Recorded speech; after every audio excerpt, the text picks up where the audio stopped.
even a different group. It's appointed by council, and it's You not a tell me standing when. committee, but it's Okay. an advisory committee to council. They're advising us. Correct. Well, good afternoon, everybody, and welcome to our 3:30 Planning and Heritage Committee meeting. I am your newly appointed chair, and I look forward to the challenge.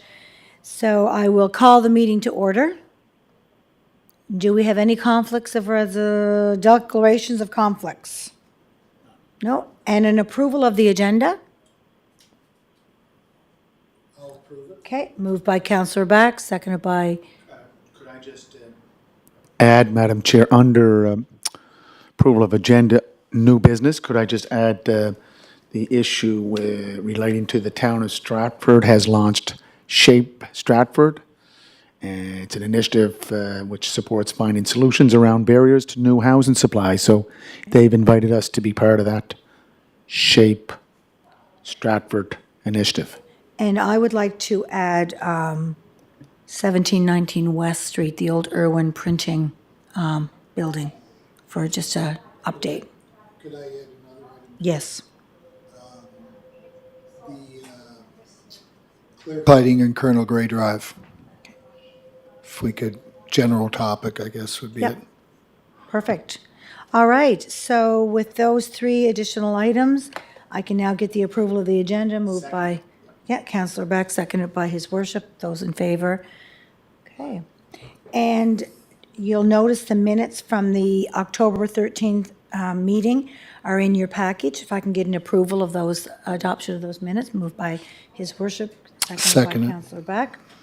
Any business arising from those minutes? No? Okay, so we can move right on to our discussions.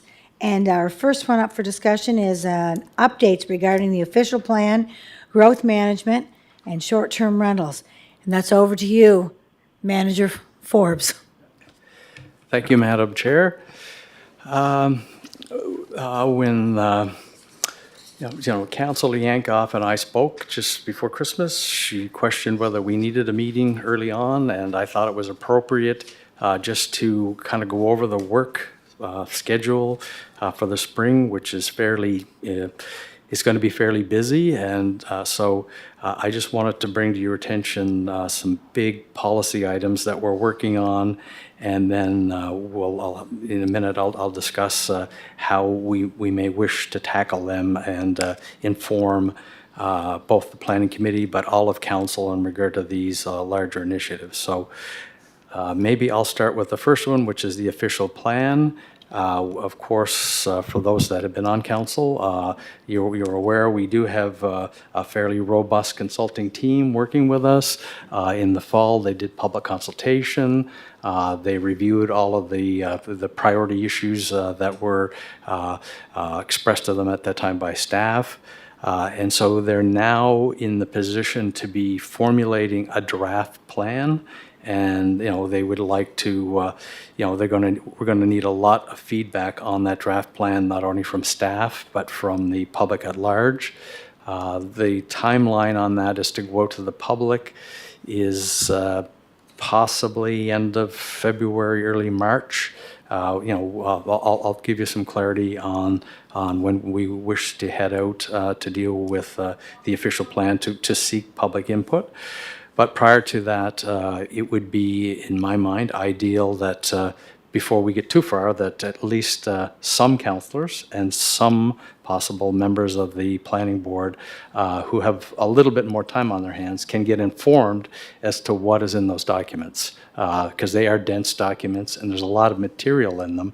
And when we go out to the public, that's the first opportunity we're going to have to hear from the public, but we want to make sure that we cover all of the bases before we head out. We get some limited feedback from both planning board and council in regard to what will be in that draft official plan.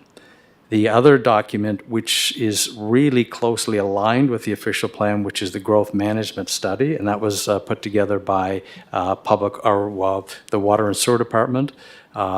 That is a really interesting document, and there's a lot of really detailed information in there which will help you or possibly help you in regard to how you want to deal with the official plan.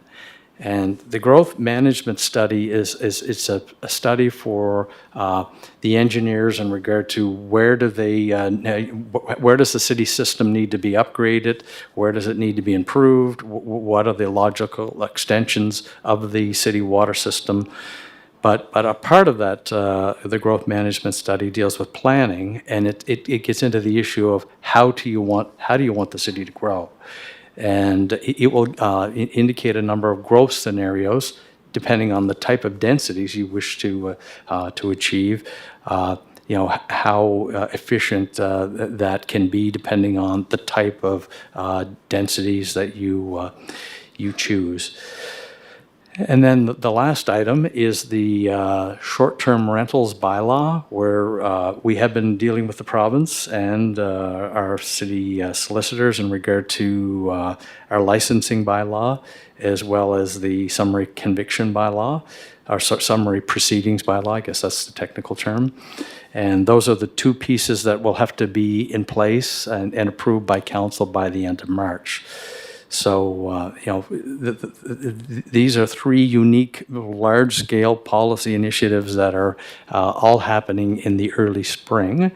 And I thought this would be a good opportunity today to, sort of indicate to the planning committee, the work that needs to be done. Typically, the planning committee meets once a month, and that deals with a number of general issues dealing with the department, input from the public.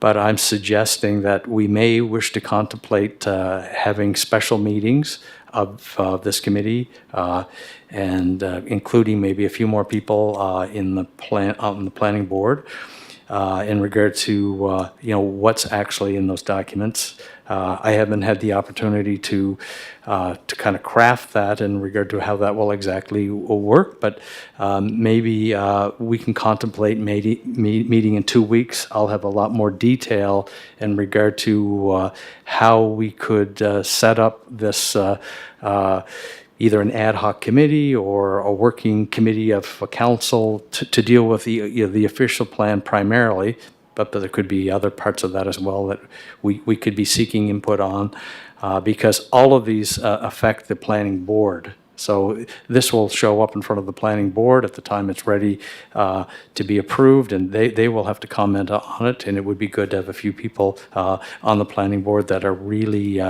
knowledgeable about it. As well as some of your your council here, and then your colleagues may be asking you along the way, where are we on the official plan. And we also need to figure out when we want to bring in the entire council to start briefing them before we head out, because the issue is that we all want to be informed when we're in the public meeting as to, well, why is this in the official plan, and we want council to be relatively aware of what they can expect, that is going to be suggested in that document. So. What I'm suggesting today is, with your indulgence, if you direct me to prepare something for this committee in regard to how would this subcommittee work, a little bit of terms of reference, what type of meetings would we have, what's a good time for the majority of people to meet and to be briefed on this. That's all I was looking for today, and if you had some general questions about the OP or just things in general, sort of getting yourselves organized for the new year, I'm more than happy to answer any questions. Any questions, folks? Go ahead, Councillor Back. Yeah, thank you for that, Alex.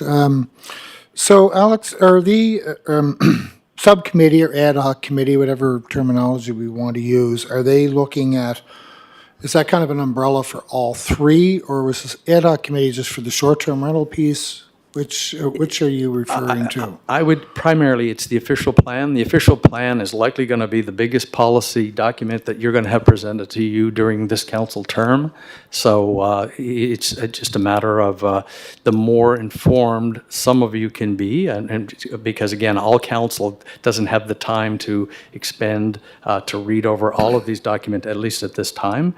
But if we can start the process to I can pipe in our consultant. We can do like a WebEx meeting. We can bring them into that type of a meeting. They can update the committee at that time, or whatever it is, the ad hoc committee, where we are, and they can provide some input. But we want to start to inform council now in anticipation of when we head out to the public, so that people are relatively aware of the key items, the priority items in the official plan. Affordable housing is huge this go around. Affordable housing has always been a part of an official plan, but I would indicate that for you as a council, that's going to be one of the large issues that you're going to have on your plate during your term, and the official plan will inform a lot of the policies on how you wish to tackle that problem. So. The subcommittee would be primarily on the official plan, but the growth management study kind of weaves into that because they are interrelated. It's the They are separate. They are separate documents, but keenly connected. they are, and I guess. right, and the growth management study is a really. In the past, most communities didn't prepare a growth management study before they did an official plan. I would say now we're out in front of the crowd a little bit in regard to the fact that we do have the growth management study that was prepared prior to the official plan. And I think you'll find it as councillors very informative in regard to it kind of deals with the strategy of how you want the city to grow. And if you can think of it in the context of downtown, south of Houston, that area downtown. Like one of the statements in that growth management study is 30% of the revenue of the city, all the city revenue comes from south of Houston Street, your ward. So, but the reason for that is it's densely developed downtown. So, and then they'll show you a lot of versions of the various, whether it's low-density residential in a suburban residential neighborhood, the return on, providing services. Services is the costly component of development. Developers provide the servicing, but when you're servicing, the cost, the minute the developer pays for that servicing and transfers those streets over to the city, it's the cost element that we need to be mindful of as a municipality, because we're plowing those roads, we're then repaving them, and there's a lot of information in the growth management study in regard to how you may wish to achieve efficiencies.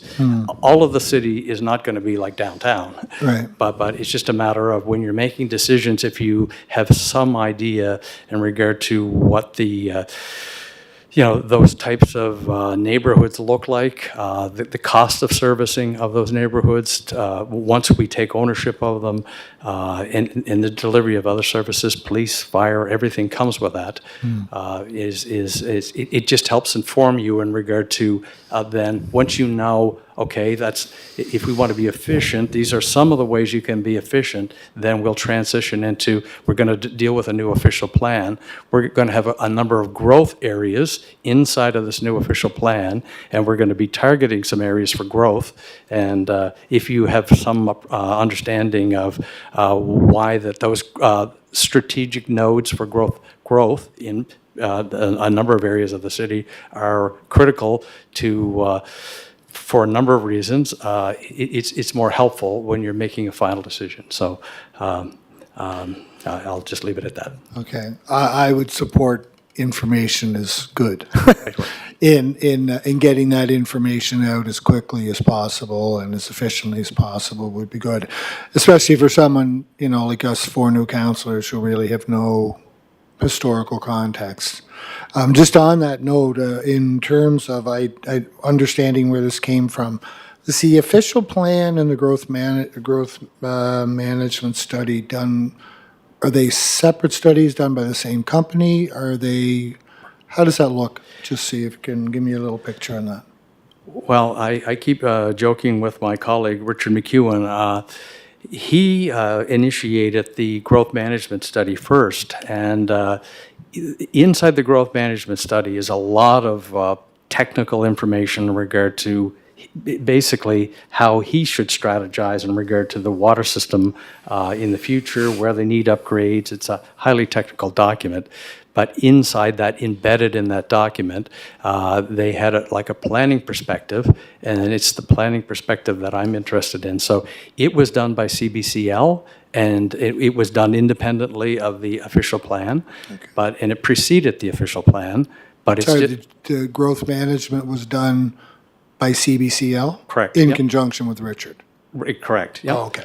But it was just being finalized at the time we were initiating and getting into the official plan. So one leads into the other. And, I would say even the existing counselors are not as familiar with, understanding what would possibly be in that growth management study in regard to decision-making. I mean, council is ultimately responsible for making the decisions, but you're going to see a lot of information in that study in regard to why it's possibly in your interest to go in this direction as opposed to that direction, or Right. have a blended strategy for where, again, development and the densities of development occur, which then leads into the official plan. So on the official plan, it's, again, different consultants. We have a consultant out of Calgary, O2, and they're a highly acclaimed planning firm that have done a lot of work in Atlantic Canada. But more particularly, they've partnered with an Atlantic Canadian firm, which is called Uplands, and Uplands has done quite a bit of other work in the past for the city. So we do have the benefit of having two very high-functioning consultants help us through this process. Thank you. Madam Chair, could I ask a question? Just to follow up on what Councillor Beck was asking. So CBCL is working with the growth management plan that started back in 2019. So I'd say it's almost ready to. Correct, yeah. Okay. And then we want to put together a group that will work on the official plan, on this comprehensive review of the official plan. And do you have a timeline for that task force or working committee? 6 months, a year? What are you looking at? Well, we're looking at a tight time frame because we've only got the consultant till this spring. So we're going to be moving fairly quickly, and that's the reason why I'm here early.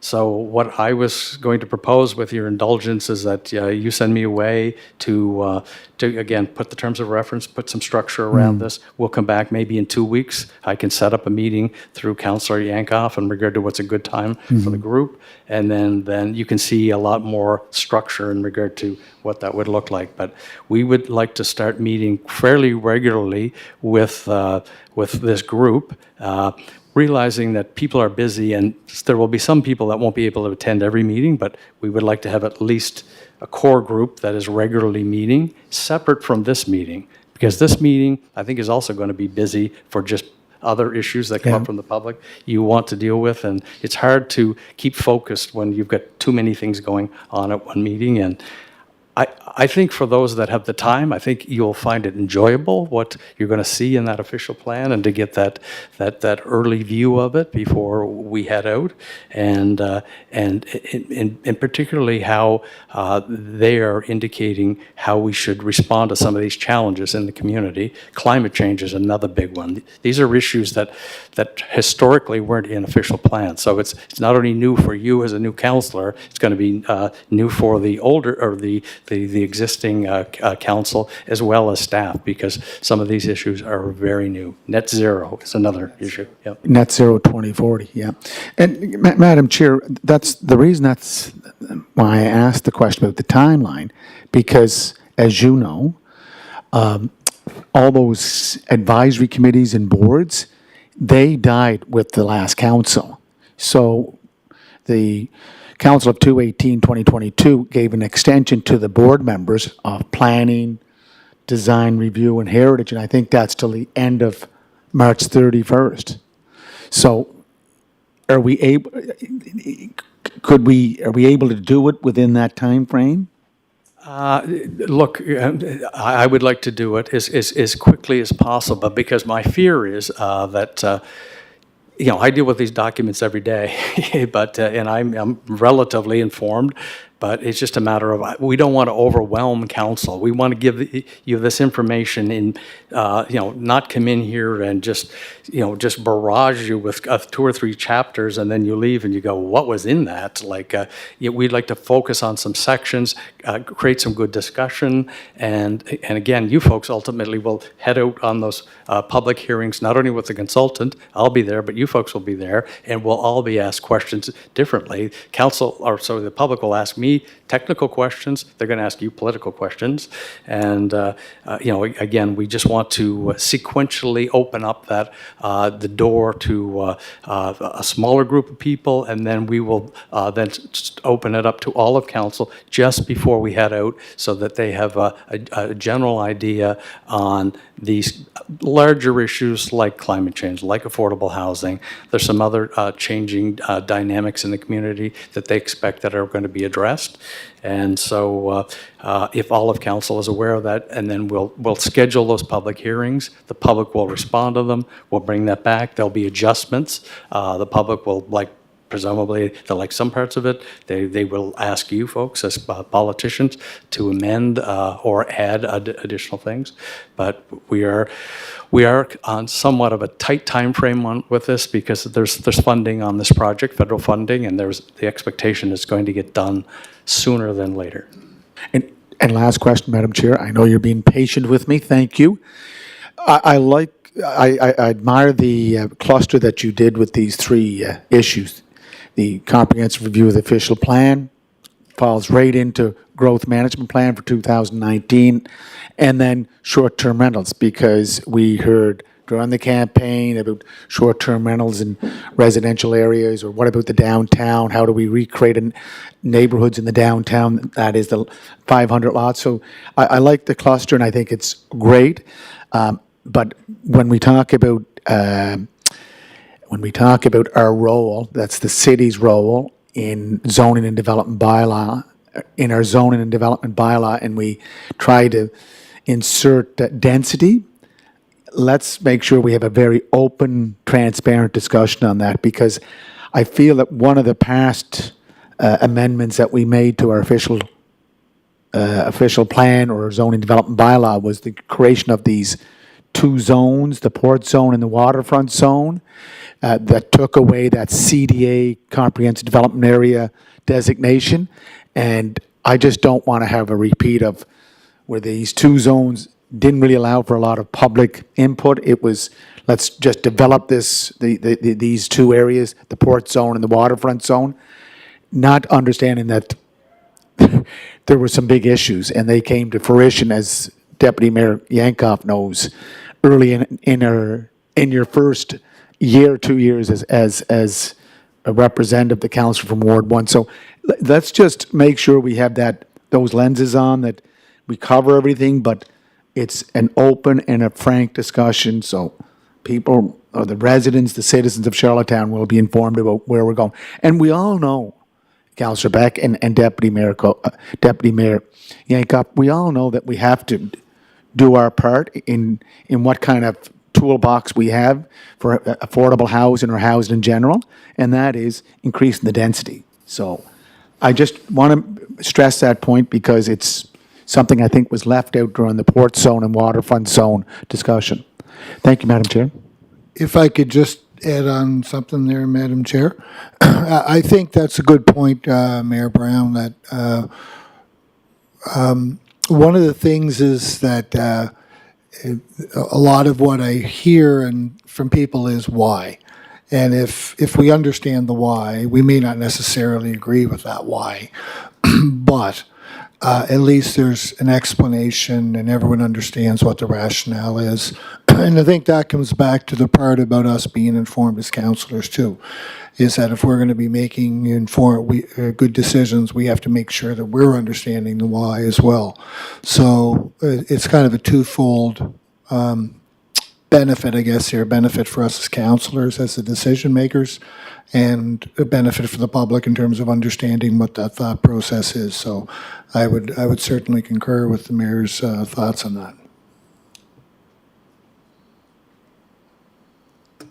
Okay, so next step, I guess, would be for you to find out the process to which you can form a temporary Right. task force or Correct, yep. ad hoc committee.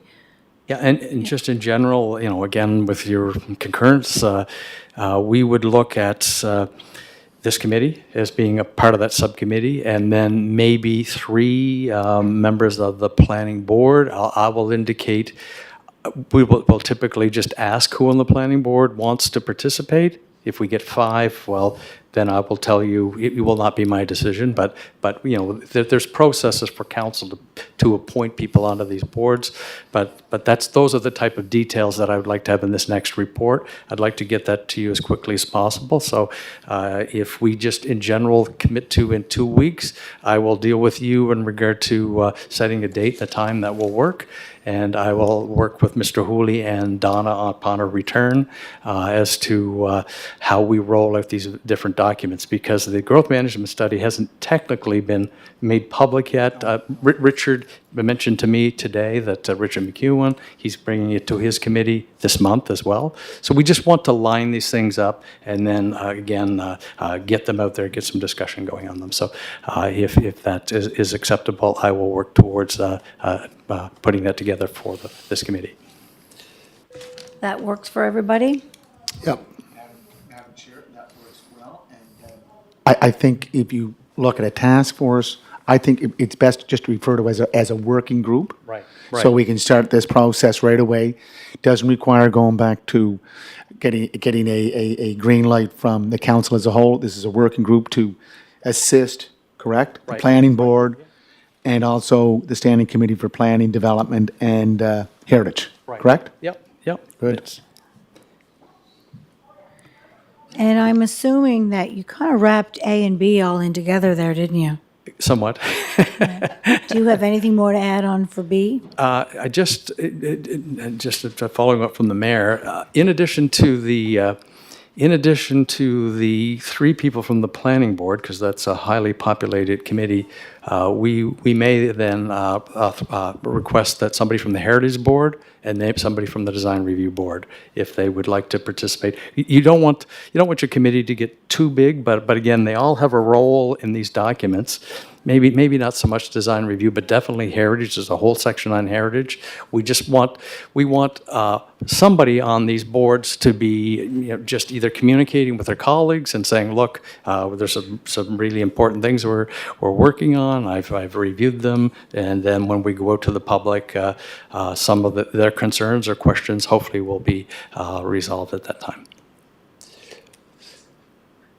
Okay, anything else on that?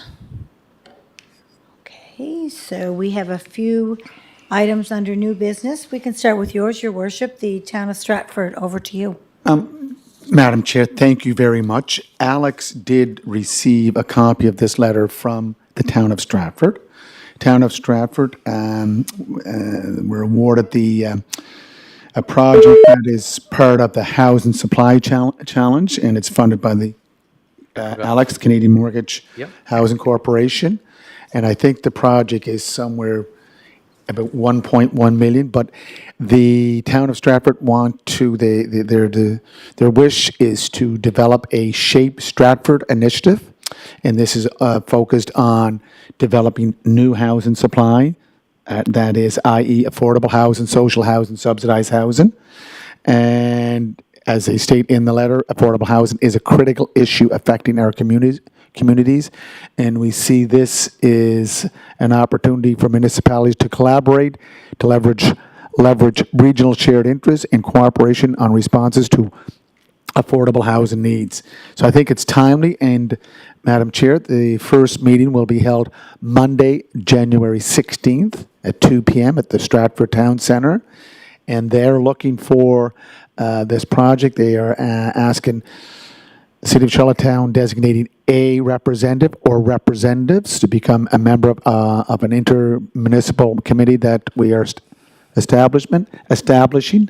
So you, as chair of the Planning, Development, and Heritage Standing Committee, I think it would be appropriate that you would sit there, and I believe it would be Alex or someone from senior staff that would also be part of that group. I'll get copies of this letter to you, Madam Chair, but again, I think kudos to Steve Ogden, Mayor Steve Ogden, and Town of Stratford for their getting the funding in place and also reaching out to their sister communities to look at this issue that is top of the agenda like it was in 2018 and now 2022.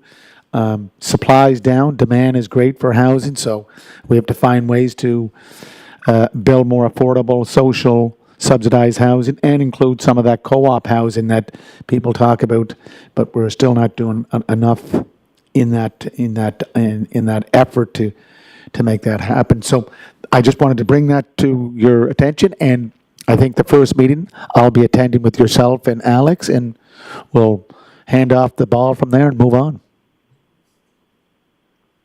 January 16th, and I'll get a copy of the letter to you. Thank you, Madam Chair. Wonderful. Anything else on that? So one of the other items under new business was the old Irwin Printing building down on West Street. And I've had several residents bringing it up, and it's certainly in a very,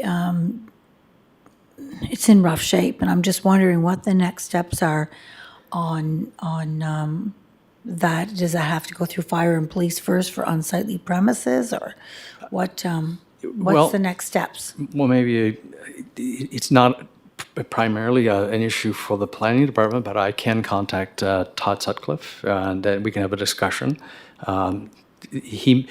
He and his assessment may wish to go down with a building inspector. The issue is it's going to come in under the category of, if it meets that category of dangerous and unsightly. Unsightly is one thing, but it's much more impactful if you can indicate that the building is in a state that is dangerous to the public. And then it will be, it's the police department that will come to council with some kind of a resolution, but they may need our assistance through utilizing a building inspector to look at something structural if it indeed exists. I don't really know too much about the building, but I can follow up with Todd Sutcliffe on that on your behalf. Now, I have a meeting with Protective Services yesterday, or tomorrow. I could add it under Right. new business, under that committee as well. Right, yeah, that would directly, Okay. and you can mention to them that if they need any assistance from planning in regard to the assessment of the building, we'd be more than happy to work with them on that. Okay, that's great. Does anyone else have anything else to add on to that before we move on to our third item under new business? Just I one, just want to say, Councillor Yankoff, that I'm on now. I'm sorry I was late. Lovely to hear your voice. just one comment. Is that the first time that we've ever looked at that property? I think I it's don't been know. I know it's been a discussion point, certainly, if not officially, by various people. I think the Protective Services Committee could give a clearer answer to that, because there's something gone on there recently, but it wasn't through the planning department. And Councillor Beck, I want to say thanks to the deputy mayor, because she brought it up before this meeting to say that it needs to be addressed. Yes, it's been discussed. She can tell you that she's heard it at the door. I've heard it at the door. I think now it's time to move, because there's a safety issue. There's also a possibility of causing an issue for the surrounding home. So I think we have to deal with it now under unsightly premises, and I think this is the right step. So it's, again, we're working outside the silos. Yeah. And I would add that I did hear myself too, so it's not that's why I asked the question, whether it had been dealt with officially in here or not, or whether I'm glad it's being addressed. Anyway, that's good.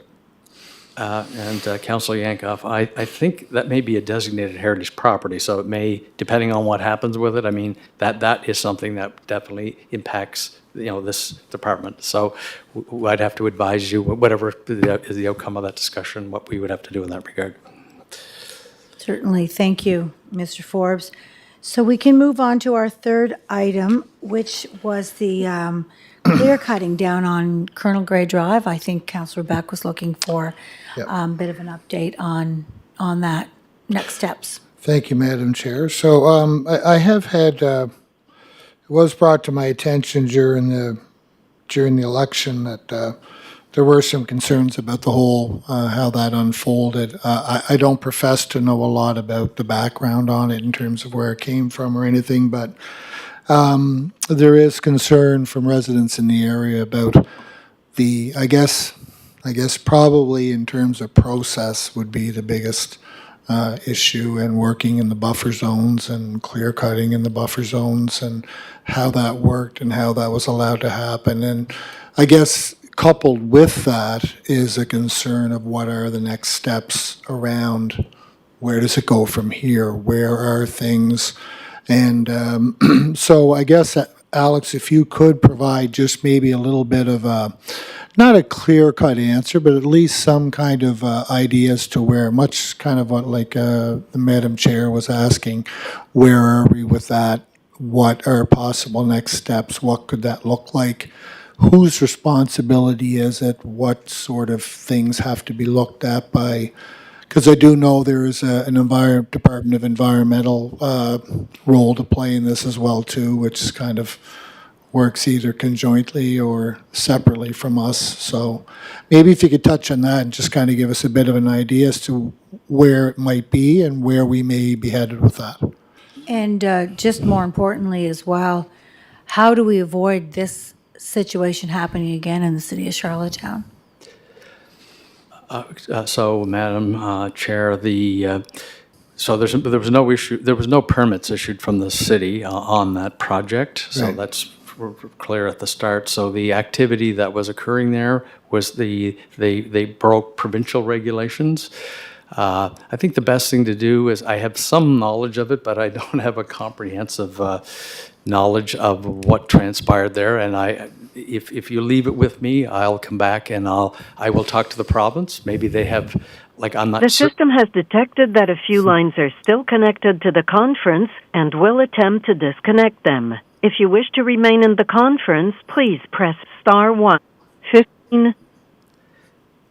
So what I'll do is I'll make some inquiries to the province, and then I can do twofold. As soon as I know something, I can contact you directly, and then I can bring something back to the next planning committee meeting, which is usually, it'll be next month before the planning board meeting, and maybe I can give you a more detailed response. I don't want to misspeak on behalf of the province, because this may be resolved, and I don't want to say something that's not correct, but Right. where it is now, it's the violation down there is a provincial requirement. It's the buffer zone requirement Yeah. of inside the provincial Department of Environment. So, but I will spend some time on that and get you a clearer answer. Thank you. Excellent. Thank you for that, Alex. Thank you very much. Do we have anything else to add to this lovely meeting? All right, well, then I'll just ask for somebody to move and second the Motion to adjourn. motion to adjourn. Moved by His Worship, seconded by Councillor Beck.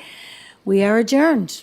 And so Thank you. we now have 15 minutes before our next meeting. Ellen, should I just stay on or should I call back in? You should call back in at 4:30, Julie. Because I'll end the meeting Okay, and then you can reconnect. The same number? Okay, I'll try and do that. I'm going to be on the road here, but I'll try and pull over and do that. Okay. Are you, thank are you, how far away are you? Literally just coming on to just by the Esso in Summerside here, trying to Okay, make my well, way. So safe travels. We'll see you soon. I'll talk to you in 15 minutes. Okay. Okay.